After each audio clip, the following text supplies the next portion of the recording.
કેમ કે બંધારણમાં બાબા સાહેબે 18 વર્ષની દીકરી ને સ્વતંત્ર અધિકાર આપ્યો. જો 16 વર્ષ હોય ભાઈ ઘડીક વાર વાતો ન કરતા, નકર મારે છે ને આ વેકા બાજુ જાય. હું વાતો કરવા વાળો છું, તમે વાતો કરો ને મને ડિસ્ટર્બ થાય. એક ગામ હતું ને એક બાપુ હતા, બિચારા રામાયણની વાતો કરે. ગામ બિચારું ભોરું, એટલે આખું ગામ છે ને બાપુ સપ્તાહ વાંચે એટલે બેહી જાય. આખું ગામ આમ હકડાઠ, તમે બેઠા ને એમ બેઠા. ઓલે નક્કી કર્યું મારો દીકરો બાવાને કઈ ખબર પડતી નથી ને આખા ગામનું ઉલું બનાવે છે. એમાં મારી જેવો એક બુદ્ધિશાળી હતો ને ગયો ન્યા.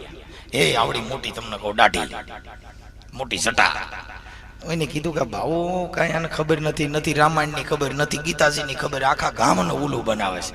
એને ન્યા જઈને બાપુને ભેગે લાગ્યું, દંડવત પ્રણામ કર્યો કે ઓહો સંત તમારી જેવો પરસો કોઈ જ નથી.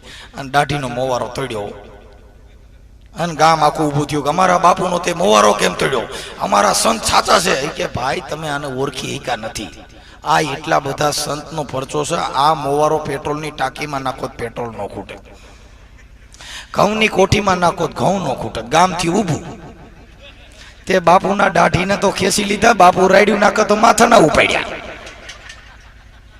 તે બાપુને મોવારા વગેરે ના કરને કા ઠામુકા, કેમ કે ઓલે નક્કી કર્યું કે આ મોવારો નાખો એટલે ઘઉં નહીં ખૂટે. બાપુ કે મેરે કો રહેને દો કે બાપુ નહીં, આમાં તો પરચો છે, હવે પેટ્રોલ ના નાખો.